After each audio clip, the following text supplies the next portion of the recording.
trying to avoid the wooden spoon. Yep. And Manly, well, they're hunting for a top 4 spot, mate. Mm. So, on paper, you see this going one way, and that's Manly. I'm out there tomorrow at Leichhardt, so looking forward to this one. I just think they're playing some pretty good footy at the moment, Manly. And I think you mentioned earlier in the show, like they're a side that they've just snuck along. Mm. You reckon? Absolutely. They've just snuck along this year, and they've just slid themselves into 6th position at the moment. They're not far. They're 3 points out of the top 4. Well, they came 11th last year, and now they're fighting for a top 4 spot, and no one's really talking about them. No. But, like their skipper's having a huge impact on the like Daly Cherry Evans. Mm. So and Brooks, Brooks has been great. Yeah, well, he started the year really well as well. Yeah, went a bit quiet through the middle. Yeah, started the year really well, and he's finishing strongly as well. So they've got a good balance at the moment. Tommy Turbo, he's doing his thing that he does when he's playing at his best. But yeah, they're a side that their attack, right? They can score points from anywhere. Yeah, anywhere. Mm. You know what I mean? And they'll try to anyway. At any will. time. Yeah. That's what makes them such a dangerous footy side. Yeah. They don't mind throwing the ball around in their own half. They don't mind throwing the ball, shifting it across their own try line. It's crazy. Inside their own 10-metre line. Kicks on the first and second tackle sometimes. All of it. You know, and we've seen across Cherry Evans' career that he's up for that stuff. Mm. He's not afraid. Like, he's not overly conservative. Yeah. If you think there's an opportunity to score some points, he'll have a crack at it. Mm. But look, on paper, I think Manly a much stronger outfit than West Tigers. But like this competition, if they turn up at Leichhardt Oval tomorrow and think, well, they're running last. Tigers, we're good. We'll just roll over the top of these fellas this week, and we'll just look for the next match. They could find themselves in a bit of strife. So, I think I think their senior players, surely they got to have their minds on the job. Mm. Their entire team they're focused. I know there's a couple of changes there, but I think Manly get the win. Yeah, Manly not the problem, but one of the downsides, because every team wishes they could go out and just spin it. Yeah. Coming out of their own end. Yeah. And the reason why you don't, it's high risk footy. Mm. And so with Manly, when it goes wrong, it can go horribly wrong. Where you're sitting there going, really bad. Oh my God! Like, can you just complete a set here? Yeah. But when it goes right, it is unstoppable. I remember when they played the Broncos, and Broncos were playing way better footy than Broncos. Just edged them out. It was 13-12. Yep. But they had the Broncos on the absolute ropes for most of the game because they just refused to play conservative rugby league. Yeah, and it was possibly their best defensive effort all year, Bronx. Oh, easily. And a lot of Broncos fans were looking at that game as, the Broncos, we're good. We're back. Yeah, we've got the defence sorted. Yeah. That's what's our main issue. Yeah. And so ever since that game, the thing with the Manly Seagulls for me is they're just winning. You could nitpick and you could look at certain things. Oh, did they beat this team by a certain amount? But at the end of the day, compared to some other teams around their level, they're just getting wins. And we always talk about losing becoming a habit. So does winning. So does finding ways to get a good win. I think their win on the weekend was really good. Yep. And every time they get that win, it's just reinforcement that game plan can work. Yep. And when things are clicking, yep, it's almost like a snowball effect where everything, when the whole team is confident in what they're doing, the ball bounces your way. Yep. That pass that usually would have been forward, it's actually, on the money. Yep. That kick that would have gone out in the full, it lands a metre inside. And I think that the Manly Seagulls at the moment are almost moving into that territory where the ball is beginning to bounce their way. Yeah. Which is scary to play in finals. Well, this performance, right? I'd be thinking if you're a Manly player, I'd be thinking, right. Obviously, mine is on the focus is this week, West Tigers, but coming up, you'd have a little sneaky look at the next couple of weeks. Okay, so they got the Dogs. Yeah, they're sitting above them in 5th, and then they finish with the Sharkies, who are 4th. So there's a couple of opportunities. Well, number one, they're both sitting above them. Okay, but number two, there's an opportunity to really get yourself ready for those last 2 matches. And if you can knock both of those teams, you'd probably be in the top 4. Probably top 4, mate. Yeah. You know what I mean? Yep. So you can't just think, well, let's just hope for the best against West Tigers and come up with a scrappy win. Well, that's no way to build confidence for the next couple of weeks. Yeah. play a style of game, right? Adapt a style of game, and I'm sure they've done this. They're probably doing their captain's run right now. Yeah. Probably got us on speaker right now. Yes, they're listening to us. Okay, Ches, you listening? They got to adapt that mentality and that style of game that they want to be taken into these last two matches, because playing the style of footy they're going to play against the Dogs and then the Sharkies in the last 2 rounds, that's where how they want to be playing their finals as well. It's almost the perfect run into finals for them. Yeah. Because I wouldn't want them playing the Melbourne Storm and Panthers, because I don't think they're there just yet. Yep. But playing the Sharks and the Bulldogs, that's the next best thing, because it's a very winnable game. Yep. Not to say that they can't beat the Panthers. I mean, they've actually, I think they've beaten the Storm this year, or they've beaten the top tier sides, Manly, one of the very few teams that has. Yep. But I think the Bulldogs and the Sharks are the perfect 2 teams, because they're when you look at odds, much closer to winning. Yes. But also they're scalps that you can almost take along the way into the top 4. Absolutely. Because if they beat them both heading into finals footy, their confidence is going to be like, wow. Like it'll all of a sudden be they're behind us now. We're aiming towards the Panthers and Roosters and the Storm. Storm, yeah. Well, they've won 2 in a row, right? So imagine if they win their next 3. That's 5 straight lead into finals, and then say they finish 4th, they take on Melbourne. Like that's as good as you could ask for running into play your major semi. And I think they beat Melbourne early in this year. Can you please? They did, yeah. So it's like they beat them at Brookie. Yeah, yeah. So you're sitting there going, like, regardless of maybe Storm had people out, I'm not sure, but they've still beaten them. Yeah, that's right. And you go game 1. If you get that win, all of a sudden you win in week 3. Wow. So that's where I look at Manly and I go, like, that. They almost have the perfect balance of a run into the finals, because you don't want you to be too soft. No. You don't want it to be too hard. No, I actually like that. Yeah. If you're if you're a part of this coaching staff, you're thinking, well, I actually like the challenge that we've got. Yeah. Coming absolutely. up. Absolutely. Got to win tomorrow though. Oh, and it's got to be that what I'd be focused on with Manly is defence. Like, I don't care if we win 14-4. Yes. Because we know we can score points. Yep. We can't win 30-24. No, Please don't do that. Yuck win. Okay, now on to the Warriors v the Bulldogs. The really interesting game for the Dogs, because it's away. Shaun Johnson Stadium. Mount Smart has been renamed Shaun Johnson Stadium. So the Bulldogs, they are for this game only. The Bulldogs are playing against a team that are going to be so filled with passion and energy. What about the crowd? Oh, mate, sold out. Again. Yep. Every game this year. So good. Well done, Warriors fans. Yep, absolutely. So Shaun Johnson plays his final home game. And well done, Shaun Johnson too. Wade Egan returns at hooker. Lussick drops to the bench. No changes for the Doggies. How do you see this one? Look, I like the Dogs. I like the Dogs. Love what they're doing. Yes. All defence. Yes. Well, I might give this to you because you were getting criticised before. Mate, what I love about the Dogs is you can see, you know what? They're not making the grand final. No, they're not the real deal. No. Get them out of here. They're frauds. Mate, I'll tell you what, they're a chance. I think so too. I really think so too. And the thing, when we're just talking about this, right, the thing that's really impressed me is the way that they've defended and the way that they're closing games out. There's a stat. I was on the I think it might have been Brandy and Vossi. I think Vossi might have told me the second halves in their last, was it 4 games, Alex, or 6 games? They haven't conceded a point. Wow. So that shows that's a mental edge. That shows mentally strong, right? Yeah. Fit. You got a fit side because you can play out the 80 minutes. And also too, they've got a very good defensive system there that everyone is on board with and understands, and they're working together. So if you're a team that's really hard to score against, mate, they're the ones that play in the big games at the end of the year. Yeah. And what I love about the Bulldogs season is you can genuinely track the progression of the team. So the first half of the year, their attack was pretty poor. Yes. But their defence just kept them in games. But now that their attack has clicked, all of a sudden they're scoring 30 points. Like their game against the Dolphins. It's backing up their defence, isn't it? Exactly. Yeah. They're basically walking into games and going, oh, you might be able to stay with us for the first 60, but I guarantee you that last 10, we're going to score 3 points on you, 3 tries on you. Yep. And you're going to look up at the scoreboard and go, that felt like a really close game, but it wasn't. It was a blowout, 30-10. Yep. And that's what I liked about their performance on the weekend is you're watching at halftime, they go in, it's a very it's a tight game, and you're going, oh, wow, battle for the top 8.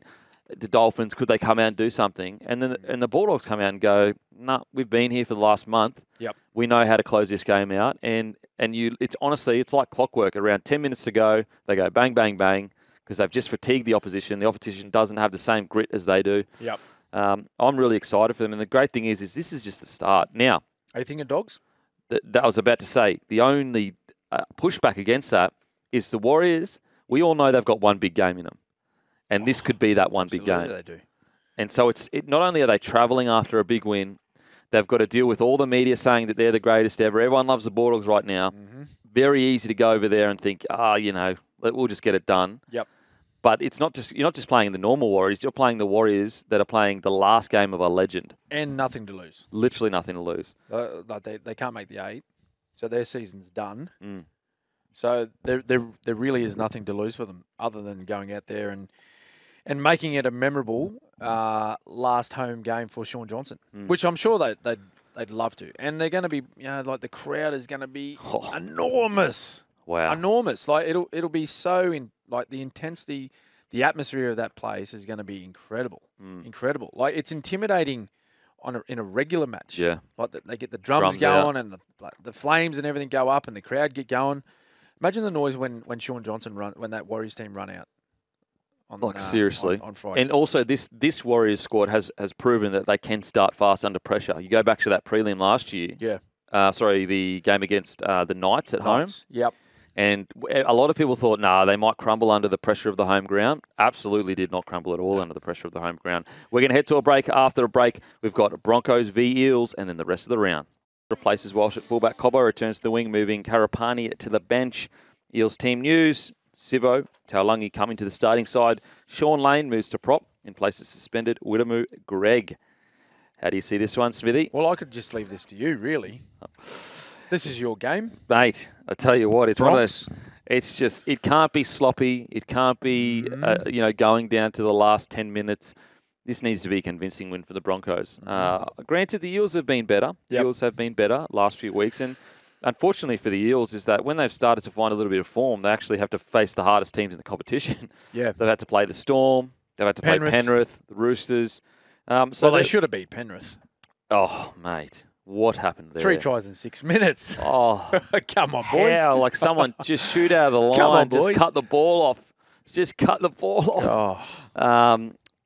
With the Broncos, it's all about attitude, really. I think it feels like you say it every single week, but they have so much talent to get the job done. They just need to complete high and play with high energy in defence. Yep. And they will fall over the line. Like, it will just happen. Yes, I understand that they're missing guys like Walsh, Haas. I get that. But they still do have guys like Staggs, Cobbo, Reynolds, Mam.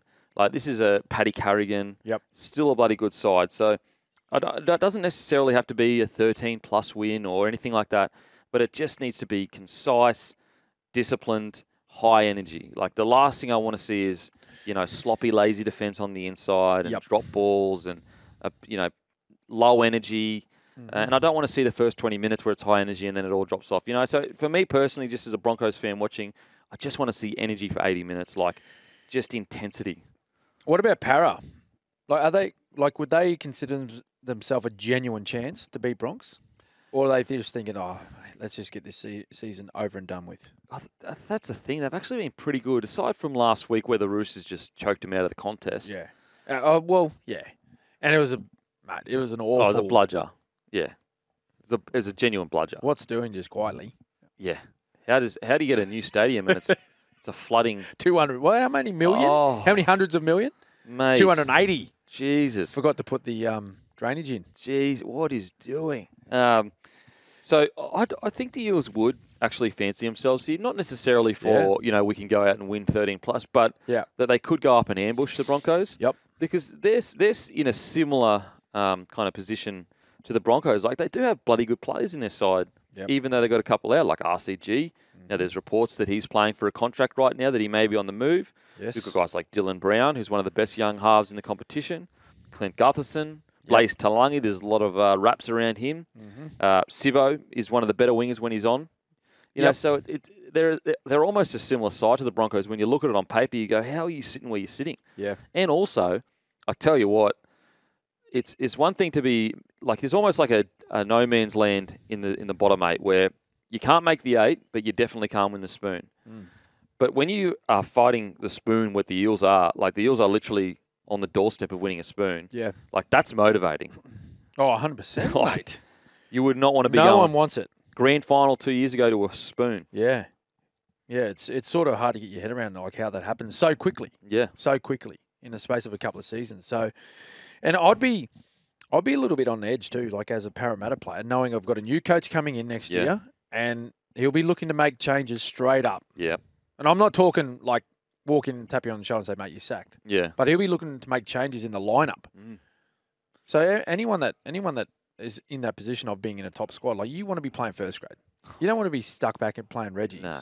Like, with all due respect. Yeah. You know what I mean? To guys in reserve grade. But yeah, there's a lot of guys playing reserve grade fighting their way up the ladder to reach NRL. But when you've been playing NRL, but your form's dropped, and all of a sudden the new coach says, hey mate, sorry mate, not good enough. It's the worst. I'm changing the way we're doing things around here. You're out. And you'd have to think that a guy like Riles, who's been at the Melbourne Storm, has been at the Roosters, he'll be watching closely. Expectation, mate. Yeah, he'll be watching standards. closely. Like, does this bloke drop his head when there's nothing to play for, or does he rip in? I think he'll be watching quite closely as to whose attitude changes, who says, well, the season's over. You know, it doesn't matter. So what Parramatta players are actually going out there and playing for right now is, one, avoiding the spoon, and two, they got to be thinking about next year. Like, mate, the new coach is watching us like a hawk. Well, they're watching me like a hawk. Yeah. Yep. So if they each have that mindset or that attitude going into the game, well, they should play well as a team. Yeah, absolutely. I think Broncos, though.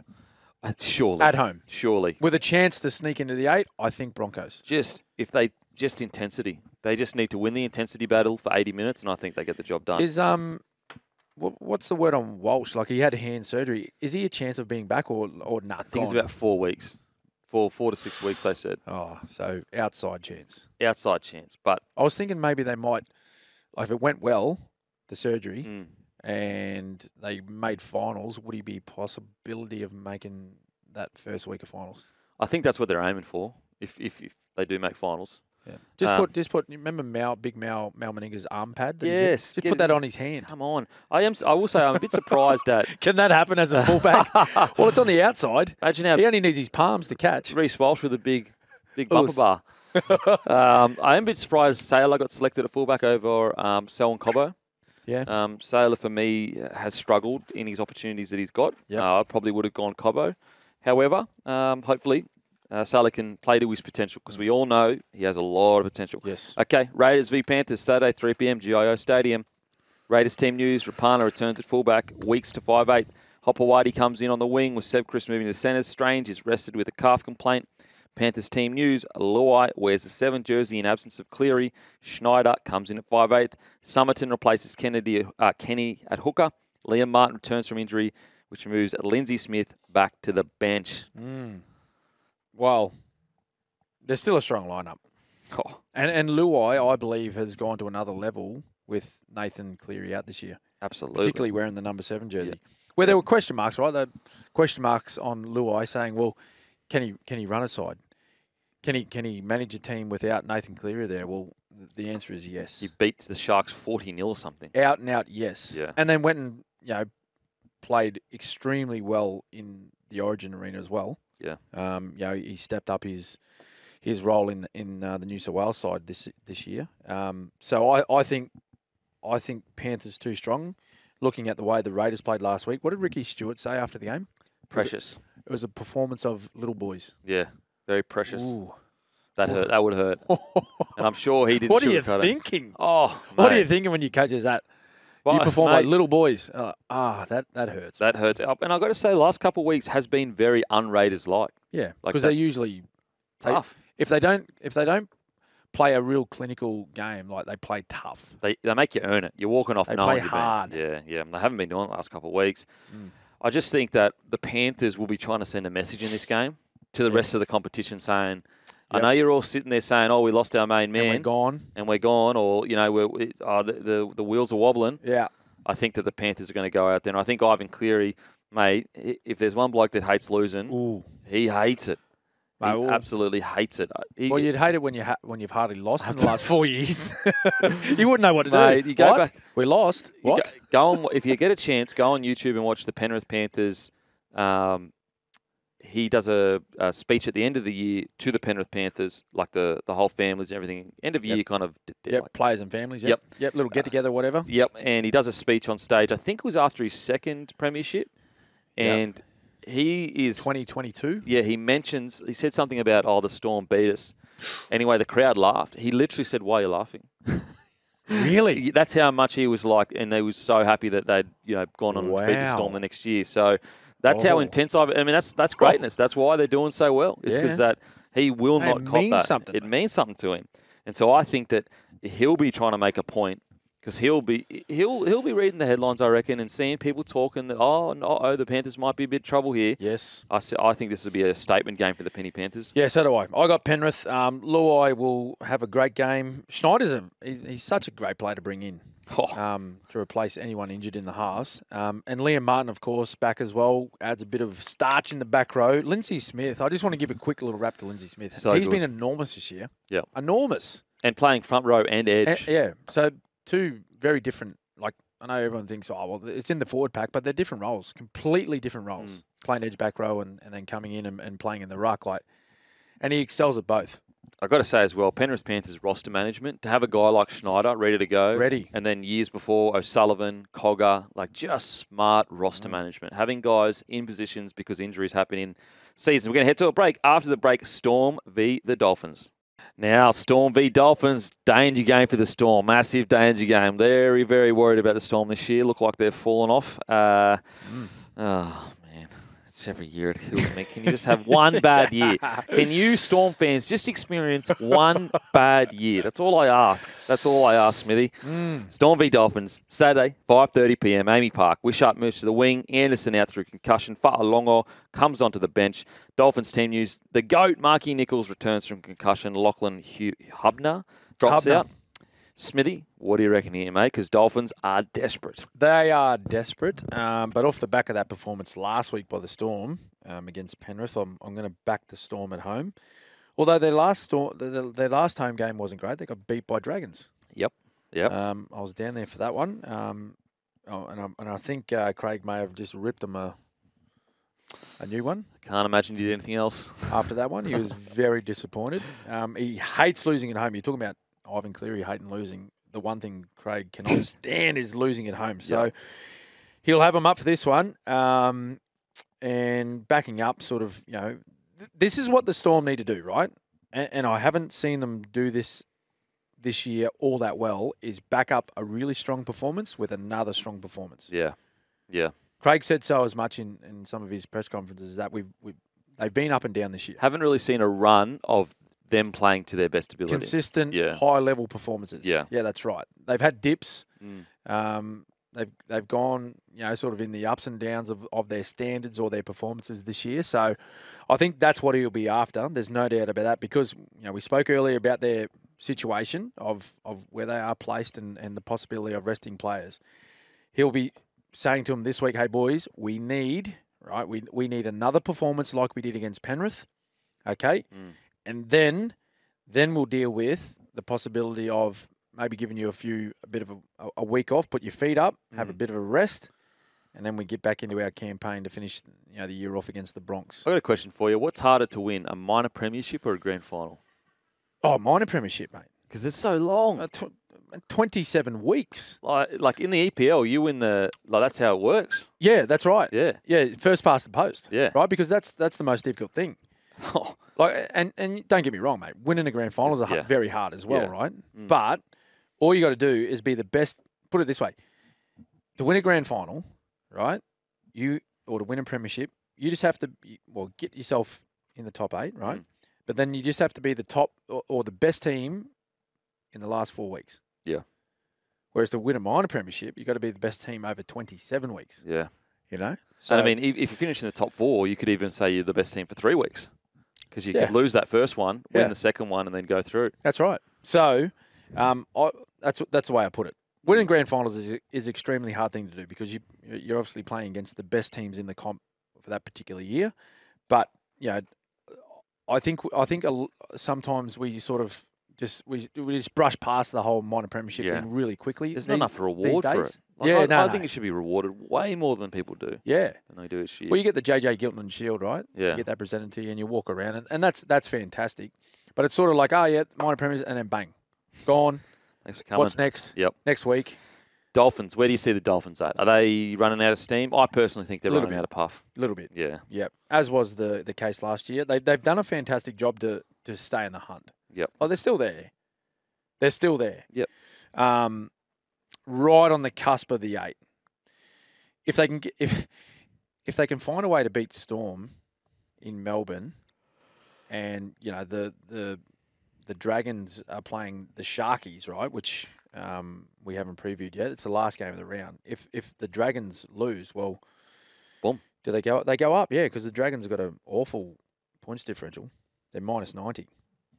So that's I reckon Wayne will be just going, hey boys, dangling that little carrot right in front of them to say, hey, it's not out of their capabilities of beating. Like they were this close to beating the Penrith Panthers a few weeks ago.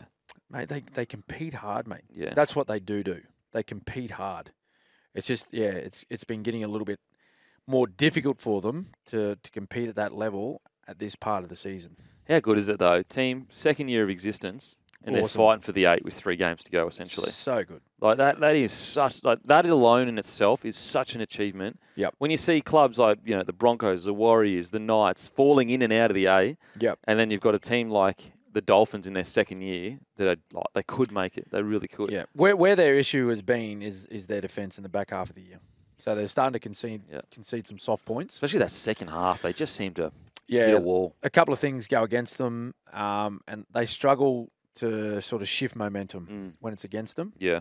Early in the year, they were really, really good at it. Back half of the year, they've struggled a little bit because point scoring's no issue. They've scored over 500 points.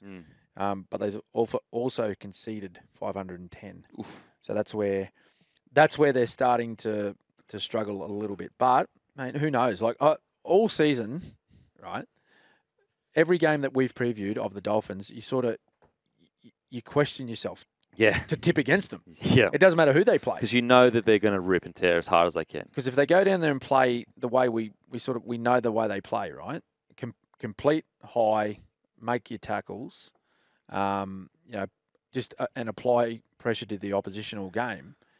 They can compete against any team. Yeah. And all they need to do is Melbourne just be a little bit off. Yep. Think complacent, big win last week. Be complacent, maybe go out there and try and play a little bit fancy. Yep. Well, they can jag a win, but I'm back in Melbourne at home. Alrighty, Rabbitohs versus Knights Saturday, 7:30 p.m. at Core Stadium. Walker out with concussion. Hawkins comes into halfback. Knights team news. Cogger returns at 5'8" in place of Gamble, who's out with a broken hand. Price joins the bench. Dylan Lucas returns from a hamstring injury. How do you see this one playing out? I've got Newey. Without Cody Walker, going to be very tough. Yeah, very tough. What about Cam Murray's performance last week? Oh, mate. 30 runs. Superhuman. 30 runs. 200 and what? Something crazy. 84 metres. So 30 runs, 200 and whatever metres, and 54 tackles. Right. And he only missed 2 of them. Mate, can't make 10 metres a run? Come on. That's a bit slack. Come on, Cam. Oh, Jeez, 30 mate. runs. 30 runs. Like, he could not have done more. Mate. He couldn't have done more. In a clash with the bottom of the table, and that's how hard he's going. And we talk about standards. Like, that's standards. And look, they've had a difficult year, right? And with results wise, and a lot of the stuff at the start of the year with their coach, but he's one guy that can hold his head up high after this year. Yeah, and he's missed a couple of games with injury and whatnot, but mate, geez, he is such a good player. Such a good player. I hope Rabbitohs fans appreciate what they have in Cam Murray. Yeah. As a leader, as a player, like all of it. He's an all-round package. One of the rare players that all 17 clubs, regardless of who they have, would sign him. 100%. Like, regardless of who they have in that, he would be signed by 16 100%. other clubs. I've got Knights. Yeah, I think the Knights. What a bizarre year for the Knights, and they're actually, when you look at their defense, it's actually been okay. Just their attack. Yeah, like they just cannot score points, and which is strange, right? Because of what they did at the end of last year. The only thing I have to question is the amount of changes in the halves. It cannot be good. How many pairings? Like, seriously, like if you had said to me at the end of the year, the halves pairing is going to be Gamble, Crossland, I would have said, you're crazy. You've lost your mind. And so I just wonder whether Adam O'Brien maybe should have stuck with a certain pairing for a little bit longer at the start of the year. And because it was a start of the year where it was like, every 2 rounds essentially it was like changing. And just give a couple of players, 6-week block to see how they went. Because I think he got to a point, Adam O'Brien, where it was just like he'd almost not confused himself, but like he'd tried so many different people that they hadn't really, like, who did gelled. No one had gelled because they hadn't given enough time. But also, like, what was the answer for him? The answer was basically, I need to pick 2 players that are good defenders. Yeah. Would you have hindsight, right? Would you have chucked Will Price in there earlier? His defence is a lot of work to do. His defence. Yeah. I probably would have given the Hastings Gamble combination more time at the start of the year. Right. I feel like they didn't give them enough time. Right. I thought they were very hasty to, no pun intended, to drop Hastings. And I know that they made the argument that in the trials they'd give them the trials to gel or whatever, but I just think that if you had that same halves pairing, got them to the second week of finals last year, surely they get longer than 2 rounds in the NRL this year. And I think that the recruitment of Cogger almost put too much pressure on the halves. Yeah. Because everyone outside, all the outside noise was like, oh, look what he did in the grand final. Look what he did in the grand final. When it's like, in reality, it's like, yeah, but that's just one game. Like, he was solid outside of that. Yeah. And I think by the end of it... and he come off the bench. And so I just think that when you look at the stats, they struggle to score points and they've had 1,000 different halves combos. Yep. They 2 and 2 go together for me. I don't know if that was good for the team that so many different halves combinations were put in. Yep. Alrighty, we're going to head to a break. After the break, we've got the Titans v the Roosters and the Dragons v the Sharks. Drop to the bench with Palasia and Pahulu in reserves. Roosters team news. Wadira Hargraves returns to suspension, shifting Lenu to the bench. Butcher replaces Watson, who's out with concussion. What do you reckon, Smithy? Well, since the Titans spanked the Bronx, they've been pretty disappointing, eh? Oh, my God. Very disappointing. Talk about, they've done all this good work, and everyone goes, you know what, they've turned a corner. Yep. And then they have 2 or 3 terrible games, and you're going, well, has anything changed? Or is this the same old Titans? Yep. It's so disappointing. And just, is Kieran Foran celebrating? Is it his 300th this week? No, last week. Last week. That's by. right. That's right. So, they got to find some form. Something that, like, when was it? A third of the way through the season when we started talking about, they've turned the corner. Desi's got a hold of them and they're starting to believe and they're starting to play a different style of footy, but they were tough. They were so tough. They've struggled. They've really struggled in the back half of the year. And, I don't know what Desi would be thinking as head coach, but, they come out and spank Bronx and then the last couple just no good at all. No good. And you'd think, given where the Roosters are, we've spoken at length about the Roosters earlier in the show with where they're at and their sort of progression through this season, sitting in the top 4 for the most part of the year and playing great footy. You could only imagine that they're thinking, we got to kick on here. And this is a game where you see like a ruthless Roosters. Yeah. Just go, mate, we're going after these Titans blokes. Yeah. We're just going to go after them. Just bully them. Especially with, Jared back. How long since he played? A month. So he played his milestone game and got 4 weeks out of it. So he will be itching to get back out there and get amongst it. Spencer Leniu goes to the bench. You got Spencer Leniu coming off the bench. Mate. Cheese was great last week too. Starting to find some form. Roosters too strong, mate. All right, Dragons v Sharks. We won't go through the ins and outs. Let's just talk about the game. I've tipped the Dragons. So have I. I think there's an ambush happening. So have I. I think Flano has penciled this in and said, boys. Now, Trindle returns, which changes a lot for the Sharkies. Yep. But I was really underwhelmed by the Sharkies last week. No, well, that's why I've gone Dragons. Yeah. I just from that game where they snuck past Knights. They just were so... They came out, guns blazing. Yep.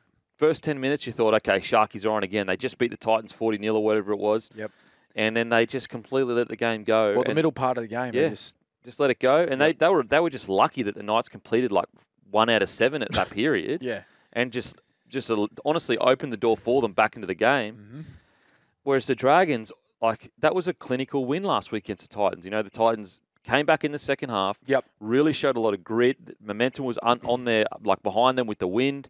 And yeah, they scored a couple of tries, but Dragons had it in the bag most of the game. Yeah, I like that from the Dragons. They're showing a bit of consistency. Yep. I'll tell you what, though. I know I've said it before. They are the proper rocks and diamonds team of the comp. Oh, Dragons, absolutely. right? Seriously. But if they turn up and it's diamonds, well, they could easily beat the Sharks. If they Easily turn beat up- the Sharks. If they turn up like they did against the Storm, Yeah. they'll win. Why do you not have that mindset? Yeah, mate, we've travelled to Melbourne, possibly the hardest place to win a game. Well, there in Penrith, right, when you're playing someone at their home ground. And we won it, and we played one of the strongest performances of the year. How do we not find that again? How do we not find it again? I think it's just maybe a young roster. I don't mean young as in age. Yeah. I mean young as in working together with Yep. Flano. Yep. And maybe that's like kind of like what you were talking about earlier in the Storm's tenure of, like, Yes. you needed to learn what it took to get that Yes. consistency potentially. Yep. But I agree with you with like Shane Flanagan as coach of Dragons, having this one sort of circled on the calendar for him. mate. Well, first and foremost, it's derby game. Yep. Right? Always big. They're playing down at Wollongong, and it's his old team. He'd love to just give them one. He was literally quoted Ugh. earlier in the year. They haven't won any comps since I was there. He literally he quoted that. He was quoted that. We're going to head to a break. Sledge. After the break, we're going to wrap up the show.